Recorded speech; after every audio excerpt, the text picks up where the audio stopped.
Hello, gorgeous soul. I'm back with your weekly Tarotscope.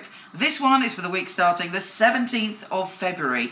Use your intuition to see if this reading resonates with you. It won't be for everyone, but hopefully you can pick up some inspiration regardless.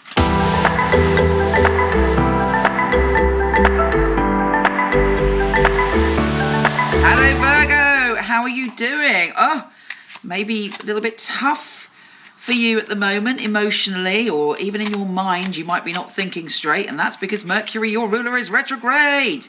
However, hopefully we have some inspiration and wondrous ideas on how you can tackle that this week and see what is coming up for you. Okay, Virgo, let's have a little look.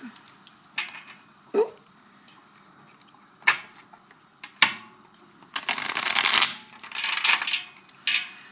Virgo, Virgo, Virgo. Virgo.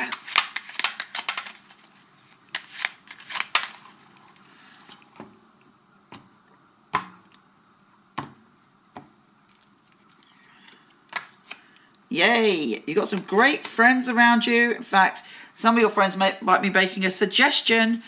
Are you paying attention at the moment? Could be that there is an opportunity for you coming from people that you already know. Recently, you've gone through quite a healing. Maybe you were inspired recently, and this is looking good for you so far, Virgo. That's just my impatience. Don't worry about that tower. The tower's in your hopes and fears.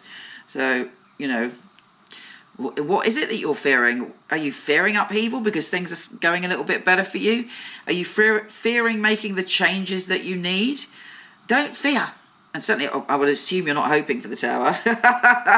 Anyway, at the moment, there's a great energy. All the people that you're connected to, and all three of these cards to me are connected with a healing and a very positive energy of the people around you, that you're feeling good about those people. There's a sense that, I love this card, and I particularly like this card in the Wild Unknown, actually, because all the energy we put out there, all the soul connections that we have, all the sort of nice things that we do for people, not to get, a return, but all the compassion we have for others, we link ourselves energetically with people. And there's some sort of, it's a 10. 10 is always about completion. There's some sort of wonderful and bounteous opportunity and sense of fulfillment coming to you, connected to friends or family. And it's like, that lovely little vibey fabulousness. There's a part of you that may be fearing change or sensing that there is some kind of emotional change going on around you. Perhaps, let's say you have gone through a deep healing recently. Healing is a very up and down slope. 1 minute we feel fabulous, and then we might sort of, have to go back and patch up another one of our little emotional wounds. So don't worry about that. None of us, believe me, none of us feel fabulous all of the time. There are always emotional things for us to deal with. I don't know why, but that is the nature of life. It's part of our soul growth. So if you do sort of, even you have great times, and then this week, and then at other times you think, I'm still going through that emotional passage. I'm telling you, you're on your way through. Honor those feelings, get emotional support if you need it, but you are the high priestess. You have deep wisdom inside you. So listen to your wisdom. And also there may be a situation where you have to deal with something very rationally, Queen of Swords, so that you don't use your emotion. You don't even use your practicality. Your cold, hard facts are what is needed in that situation. Yes, there is a change. There may even be travel, which actually I felt that intuitively before. You're moving, you're changing, you're shifting things, you're balancing.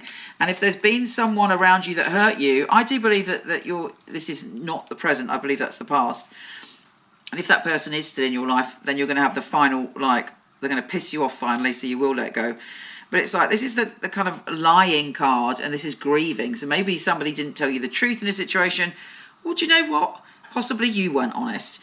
Did you lie to someone? Is that something that you're having to live with and you're having to deal with? There may have been a lot of pressure in that situation. And actually, it could be to do with your home environment and where you're living.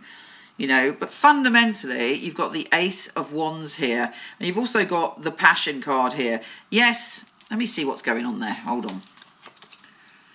You're building up stronger foundations. But if there's any situation where somebody is too reactive, or you know, if you upset them, then they have to upset you 10 times more. That isn't healthy.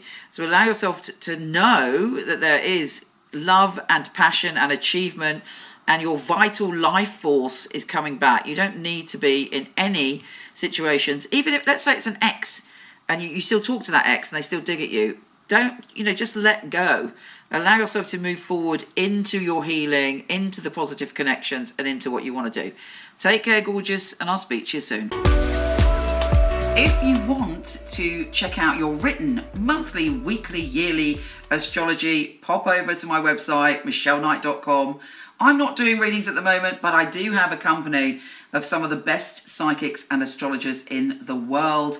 I've had the company for 20 years. I handpick them and they are fabulous.